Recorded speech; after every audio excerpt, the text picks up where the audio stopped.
Thank you very much and for the warm welcome. And it's a pleasure to join you. The first thing I have to admit is that I'm not an expert of Flanders. I see Flanders merely through the lens of international comparisons, but sometimes it can be interesting to look outwards, what's happening in the rest of the world and how that relates to education here in Flanders. And we do that in a difficult time where our eyes are still very much focused on the pandemic that has shown us how vulnerable our education systems are, how poorly prepared we are for the time of disruptions in which we live. And you know, the future will always surprise us. Climate change is going to disrupt our lives a lot more than this pandemic. And artificial intelligence pushes us to think much harder of what makes us human. We know how to educate second-class robots, people who are very good at repeating what we told them, but what will make us human in a world where the kind of things that are easy to teach have also become easy to digitize, to automate? And then we see lots of other forces shaping our future and influencing the future of education. And it all started actually, a little bit more than 2 decades ago when we got those little devices into our hands that made knowledge accessible to everyone. And soon after, the virtual world and the real world became sort of meshed and everybody got connected. And that, of course, has huge benefits, huge advantages, but it also dramatically increased the demands on people's skills. When I went to school, reading was simple. It was basically about extracting knowledge from prefabricated texts. Now, when I didn't know the answer to a question, I could look it up in an encyclopedia, and I could trust the answer I find there to be true. Young people today, they look up things on Google and they get 10,000 answers to their question, and nobody will tell them what is right and what is wrong, what is true and what is not true. It's no longer enough to just, access and manage information. We have to navigate ambiguity, manage complexity, contrast, and analyze.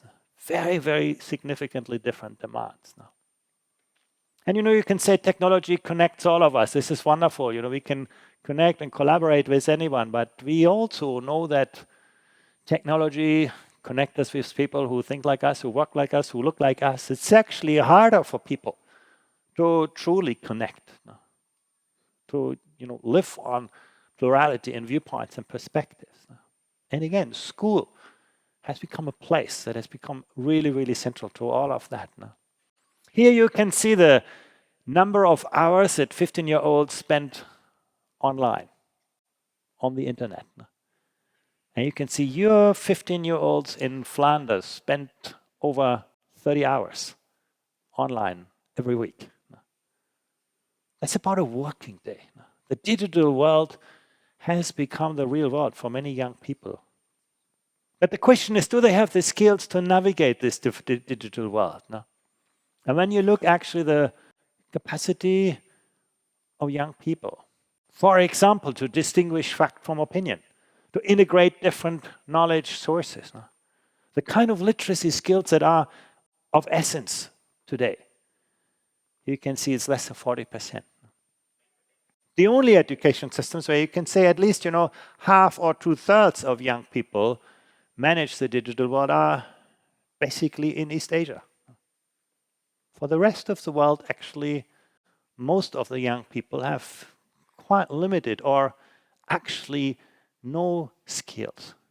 Yes, they can manage the technology, the mobile phone, the tablet, everybody can do that.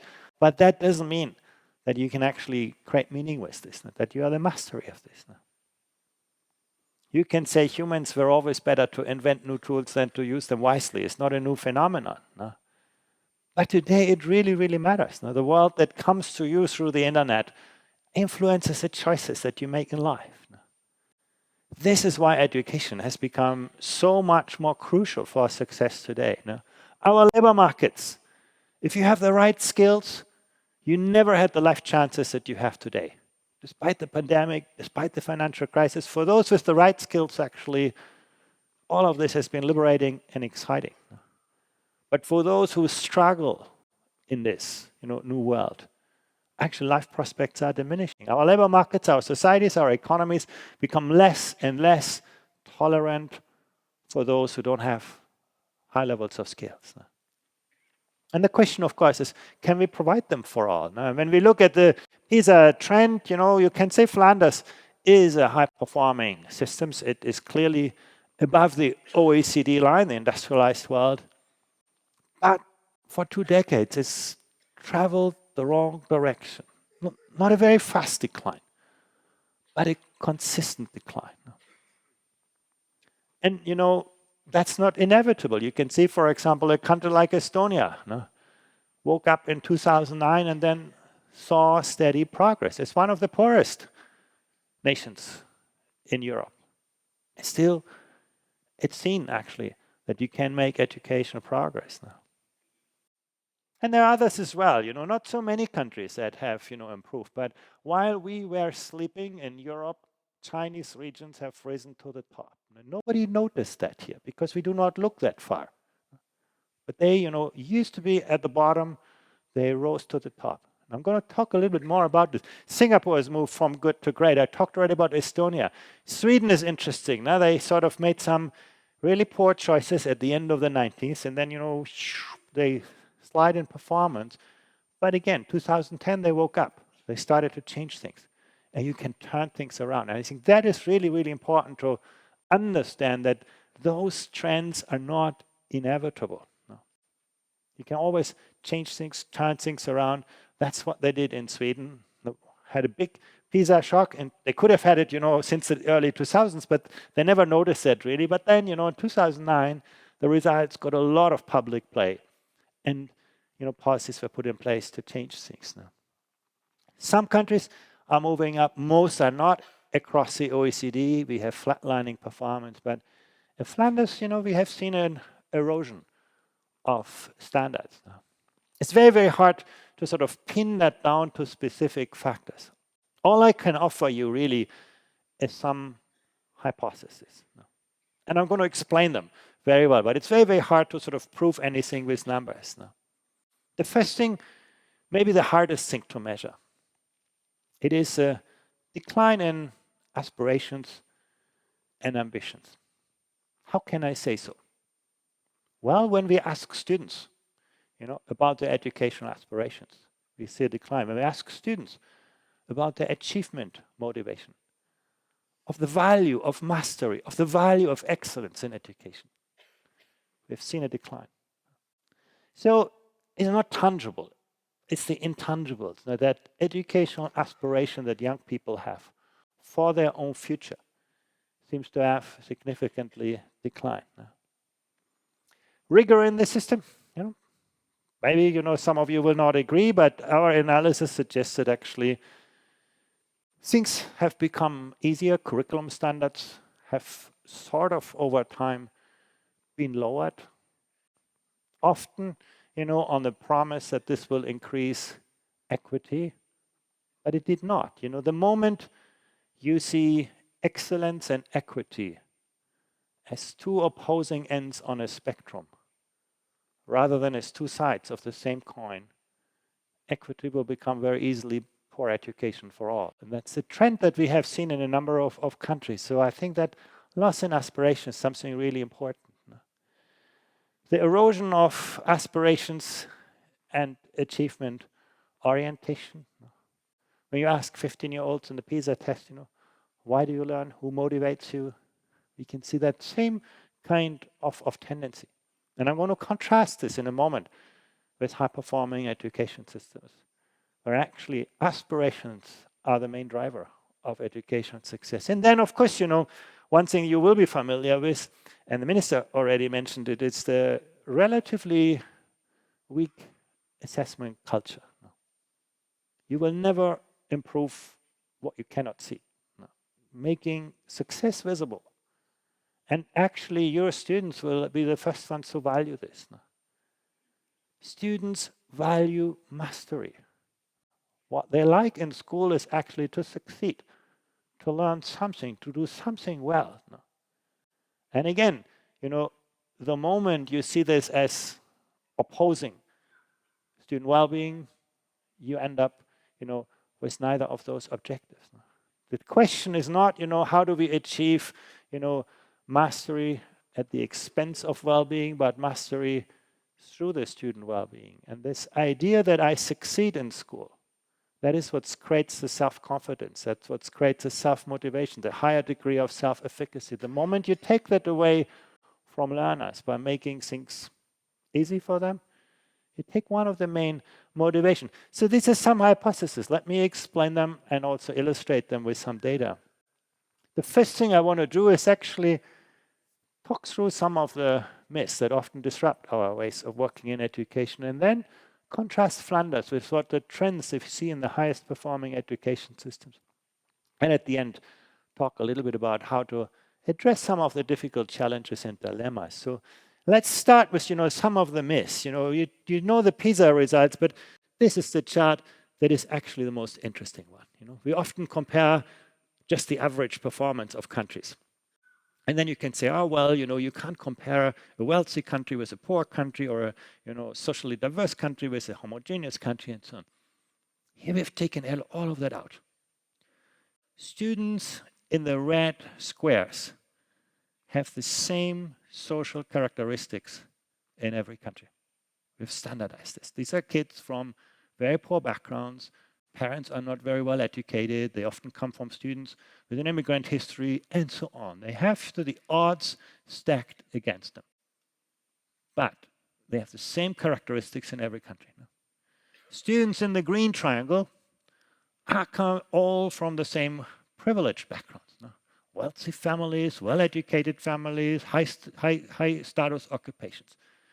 So here we are comparing apples with apples and oranges with oranges. And what this chart really shows you that poverty need not be destined. Now you can see the 10% most disadvantaged students in the 4 regions of China for which we have data do as well as the average students in Flanders.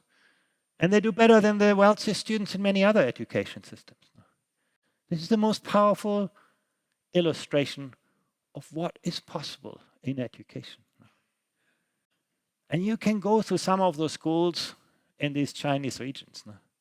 They have children, where parents have no education. They have children, where they come from families where parents have very little time and energy to spend with their children.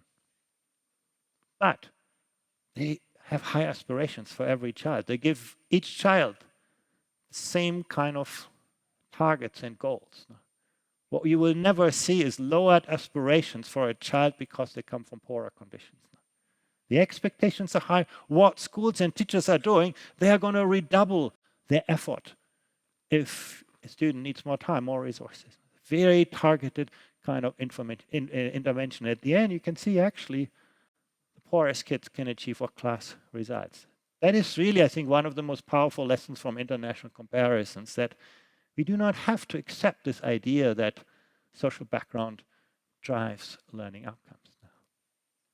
Second part, it's very popular to say, well, our results decline because we've got more immigrants in the country. Actually, the country where you go to school has a much greater influence on your success in PISA than the country where you come from. Consistent across countries. Yes, of course, immigration is a huge challenge, but actually some education systems are dealing really, really well with this. And it's the same recipe. Ensuring that those children are working in the same conditions, that they learn the language of instruction. If you miss that boat, it's very, very hard to catch up. Language is the foundation. And actually, one of those other myths. The money. We all like to say we need more money in education. And yeah, of course, money is an important predictor. But you can see actually, and here I don't have data for Flanders, but I know that student spending is not so different across the regions in Belgium. You can see you're beyond the point where investing more is going to make a difference. If you're on the left side of the chart, you can make a very strong argument for investing more. Money is going to predict better outcomes. But, you're at a point where that argument is really hard to make. Much more a question of how you invest your resources. what your spending priorities are. And I'm going to come to that in a moment. So, but the volume of spending, not so clear. The same is true actually for time. Here you can see the volume of instruction time across countries. No? United Arab Emirates, students spend close to 60 hours per week learning. In Finland, 37 hours. Huge variation in the volume of learning time. But when you look at productivity, you can see in Finland, students learn a lot in very little time, whereas in the United Arab Emirates, students spend a lot of time and learn very little. So actually, again, it's not the volume of time that matters. It's the productivity, the learning gains per hour of instruction. And you can see some countries are doing really well with this. If you look to Finland, Germany, Switzerland, Sweden, Estonia.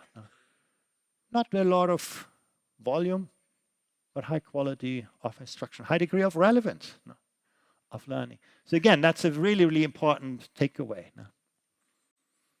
And you know, this comes to the issue of spending choices. It's very popular to argue for small classes. And actually, you're in the corner here. Belgium is in the rightmost corner, the lowest corner. A lot of teachers. There's very few education systems that devote more teachers to every 100 students.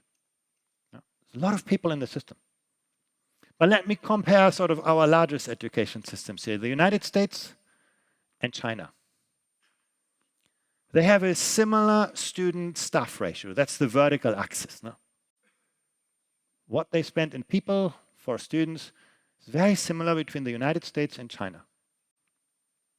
But China has very large classes, and the United States has relatively small classes. Not as small as Belgium, but pretty much so.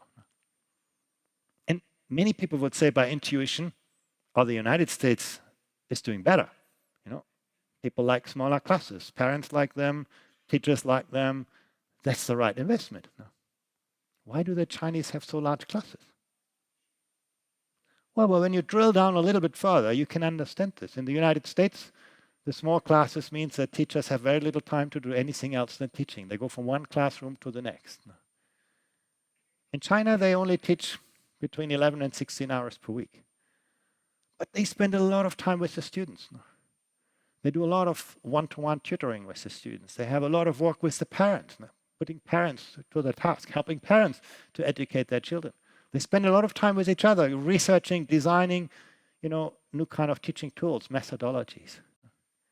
So at the end of the day, actually, they create an environment that makes the work for teachers a lot more interesting and a lot more effective. The size of the class doesn't really relate very much to the quality of learning outcomes. It's what you do in that hour, what you do in that time. And you can see two countries spending the same level of resources, but making very different choices of what the role of a teacher is and how a teacher works and how a teacher develops. So, I think these are the kind of questions we need to take to heart. And then, you can say, oh, well, but, even if smaller classes are not effective, teachers like smaller classes. Well, I want to put a question mark to this. We surveyed teachers and asked them how happy they are with their job. And then we looked at the size of the class they teach, and we found no relationship between the two. Job satisfaction of teachers didn't relate to the size of the class they teach. So, what drove their job satisfaction instead? Very simple, the answer. It's the degree of professionalization. And I'm going to talk about professionalization in a moment, but basically what you can see, when teachers are strong professionals, they're happy with their job. When teachers feel a weak degree of professionalization, a very industrial work organization, they tend to be not satisfied with their job. And we do not look at this because often it's much harder to see than the size of a class. But you can see, looking at spending choices around the world, you can learn a lot. Growth mindset. I already showed you that money and time do not explain a lot of the performance differences among countries. But actually, the extent to which students perceive themselves in control is a very strong predictor of academic performance. You can see Estonia Students believe, if you ask them what's the driver of your success, they will tell you, my teacher expects me to succeed, and when I need help, my teacher will support me to succeed. I can grow beyond my limit. You go to Indonesia, on the other end of the extreme, students will say, it's all about the intelligence I was born with. And if you believe that, why would you study hard? And suddenly you can see actually those two things relate pretty well across countries. The aspirations that we create among young people, that mindset becomes a predictor. And you can also see students with that growth mindset were more motivated to master difficult tasks. They had a greater sense of self-efficacy. If you believe that you are the master of your success and you feel that support around you, you are in a very different boat. They were less afraid of failure. And think about this. You want students who are creative, imaginative. And that means you have to give them space to experiment. If they experiment, they take risks. If they take risks, they make mistakes. If our education systems are not honest to students about their mistakes and do not help them to learn from and with mistakes, you're not going to improve. You're not become creative. And that's the space that actually has diminished in Flanders and elsewhere. In the past, we were a lot more honest to students. Actually, if you go, centuries back, we didn't learn in the kind of schools that we have today. We learned all by apprenticeship. We learned always from and with people. When we made a mistake, it had consequences in the real world. Today in school, you do something wrong and it just, becomes some paperwork. We've taken away that space, that sense of responsibility. And that's one of the explanations we have why often vocational education and training are more successful in creating that right mindset than academic education. Because there, students experience, success and failure. If we tell every young person what you do is great, whatever you do, we'll take that away from them. That experience, I need to work hard on this. Now, you can actually see how well this plays out across countries. The last point is really about culture. One thing I always hear, whenever we publish PISA results, people say, oh, well, this is all about the culture. The Asian culture is just different from the culture that we have in the Western world. Well, my response to that is, culture is very much created by what we do. It's not inherited by the context alone. It's created by what we do. Otherwise, how do you explain the rising performance of some education systems? They didn't change their culture. They changed their policies and practices. Often very courageously so. So let's move to the more interesting question, what makes high performers succeed? And the first question is, a different perception of the value of the future. In high-performing education systems, parents, society usually invests the last time, the last effort, the last resources in the education of their children, the future of their country. In Europe, we have already spent the money of our children for our own consumption. We're all heavily indebted. That's, again, a mindset question. We ask in the PISA assessment students about what they did at the dinner table and how often the parents interacted with them. The simple question from parents, how was school, had a greater impact on learning outcomes in PISA than parental income. It's not about how many hours of homework you spent with your child, what tools you give them, simply about showing them what you do in school matters to me. That signal is more powerful than parental income. But we don't do enough of this. This is disappearing. In a way, we have, over the last decades, all over Europe, seen a trend towards commodifying education. Schools become some kind of service providers, parents become clients, and students become consumers of learning. We've taken away, that social responsibility of those different players. But it matters a lot. You can actually see that very, very clearly. And it's also reflected in the status of the teaching profession. If you're here in the case of Vietnam or Singapore, now UAE, you can see that teachers perceive their work in society as crucial. They are the engineers of our future. I live in France, where just 5% of teachers see themselves as valued by society. And that makes a difference. And actually, Flanders is also pretty much on the lower end and on the decline. It looked better in 2000, when we had this data first in 2013, than it looked in 2018 when we collected them last. And it makes a difference. You can see it's one of the most powerful predictors of excellence in the education systems. That perception of the role that teachers have in society. You don't know what's cause and effect here. No? Maybe if you have amazing teachers, society will have a high level of respect for them. Maybe if society has a high level of respect for teachers, you're going to attract the best people into the teaching profession and develop them. It's not so clear what is cause and effect, but you can see the two things are related. Second point, a deep belief that every student can succeed. And this is, I think, a message I have really to Flanders. The definition of equity is something where we have to lower expectations for some to help them, succeed artificially. Is what drives inequality. It's not the answer to equity, but it's the source of many of the inequalities that we observe. The answer is high expectations for all and the belief that every student can succeed, and the system's effort to redouble their effort to help every student find their right pathway to learning. You can see in the case of Finland, there's very little performance variation between schools. The closest school is always the best school. The system has become very, very good at helping every school to succeed. If you go to Israel on the other end of the spectrum, the variability in school performance is enormous.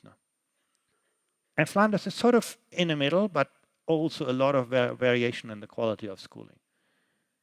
Some of that is social background, but it's only about 1/3. Less than 40% of the variation in performance of schools is explained by the social context. And that's very, very important because that's often used as the argument, but the reality is there are many schools in disadvantaged neighborhoods that actually deliver really good results, and many schools in advantaged neighborhoods that perform just so-so. Making those differences better visible and building lateral capacity. Again, when you look to countries like Vietnam, China, how they have addressed the huge variability in performance and moved every school upwards. They often pair high and low performing school. If you're a high performing school, they're going to give you more money. But you cannot use the money in your own school. You use those resources to support a low performing school or 2 or 3. So they hire the people, the expertise, and support low performing schools because, the government can often not do directly very much. It's usually the expertise of the high performing schools that we do not leverage. Education is a very atomistic business. In any part of the economies, companies learn from and with each other. They compete, they share information, and they improve together. In education, that's not necessarily the case. Teachers are often in isolation, schools are in isolation, the system is in isolation. But you can see here in a country like Finland, they have been able to deal with that really, really well in helping all schools succeed. Part of this is about alignment. You can see, what you would want to have is your best teachers in the most challenging classrooms. And your best school principals in the toughest environment.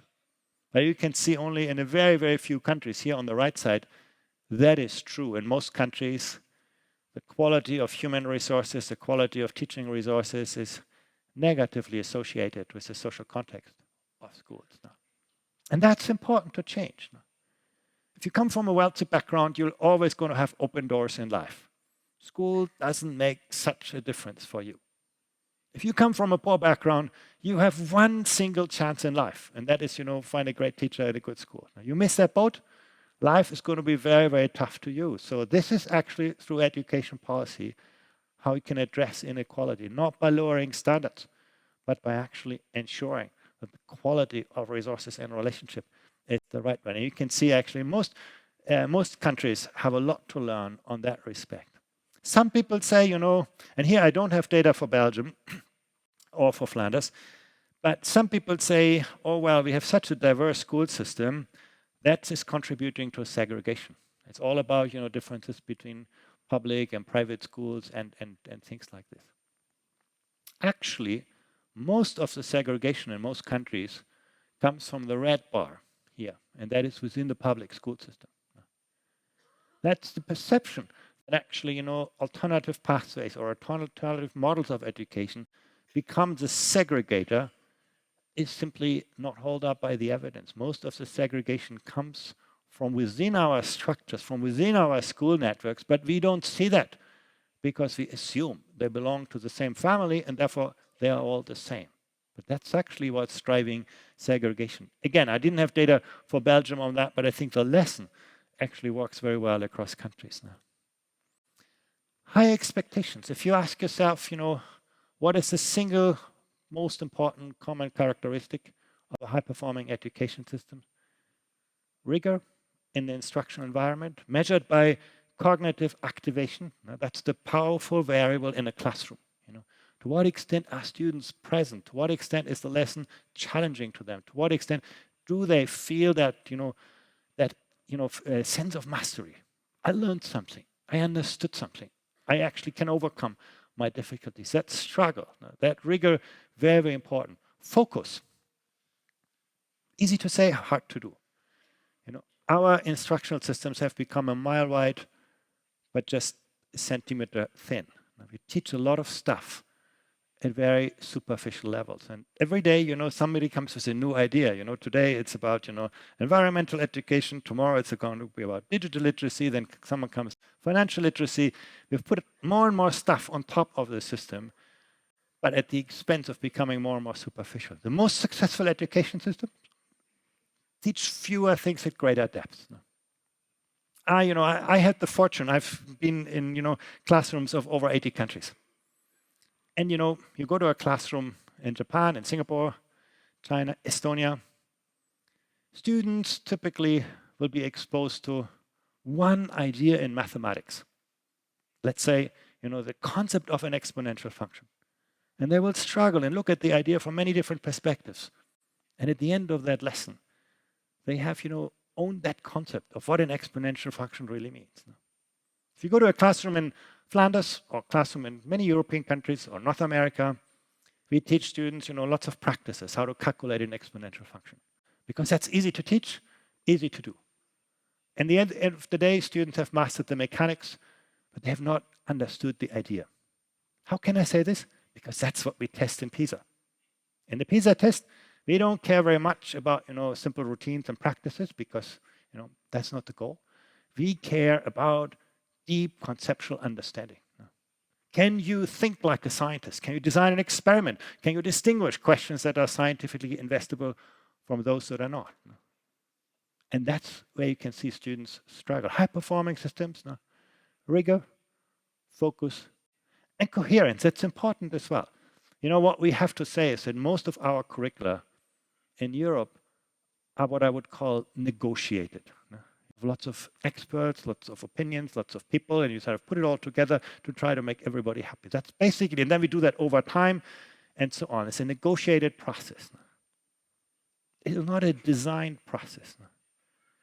It's not something that, is organized around what we know about how humans learn. I'll give you an example. When do you teach foreign languages? When students go to secondary school. How do you teach it? Do you have a teacher talking to students in the front of a classroom? Well, brain science tells us that this is the only way students do not learn foreign languages. Best way to learn foreign languages, immerse it in early childhood education and care, give students exposure to, real-world experience, make them talk, and so on. We don't do that because we have this idea, well, that's how we've always done it. So moving towards more coherent instructional system, having the courage to remove stuff from the curriculum that has no relevance anymore. Then also, transferability. What you want is that students can actually, transfer what they know, extrapolate from what they know, apply their knowledge in novel situations. I remember the first time PISA was presented here in Belgium, I was criticized by people who said, oh, PISA gave students tasks that were not taught in a school. And people thought that was terribly unfair. Well, if you take that perspective, then life is going to be unfair to you every day. The question is not, do you remember what you learned in school, but can you extrapolate from what you learned in school and apply that in a kind of novel situation. And that's really where in Europe, I think we have a still hard time. And then remember, many things in school are caught, not taught, and we forget that. Actually, who you are as a teacher has as much of an effect of what you tell to students. I want to give you this just with one image here. This is some data that we took. We don't have data for Flanders on this, but on the psychological well-being of 15-year-olds. And you can see actually there are some real challenges and difficulties. 15-year-olds, many 15-year-olds do not feel satisfied with their life, do not feel well, and particularly girls. And we often think that's about, the pressure of examinations or, demands placed on by students, the demands placed by teachers. Well, the data from the survey showed actually, no, there is no relationship between exam pressure and the relationship with parental expectation. It's the opposite. The higher the expectations of the parents, the higher levels of psychological well-being. The same for the teacher. So now you ask me, what drives psychological well-being? And you can see in every region for which we had data was three consistent features. One is student sense of optimism. Do they feel, and that comes back to this growth mindset kind of concept. Do they feel actually, if I try hard, I'm going to be successful? And stress resistance. What's so interesting? In Korea, life is really tough on school children. Now they get tested a lot, and there's a lot of pressure on students. Students feel happier in their lives than in Finland, which we often see as the paradise for education. And then you ask yourself why? Because Korean students have figured these things out. When they are 15, they have struggled a lot and they've succeeded a lot, and for them it's just one more thing that happens.